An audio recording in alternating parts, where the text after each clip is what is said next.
Ayan na ang apo ko. Ayan, may mga cottage pala dito pero hindi ko alam Yung banyo. kung magkano. Sa banyo?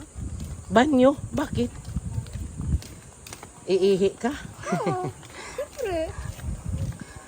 Ba't ka man Kesobik. Kesobik. Ayan, dito yan sa Puerto Azul.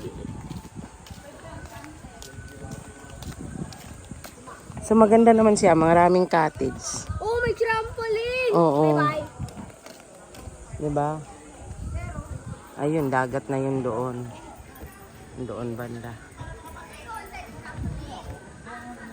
Kapihan.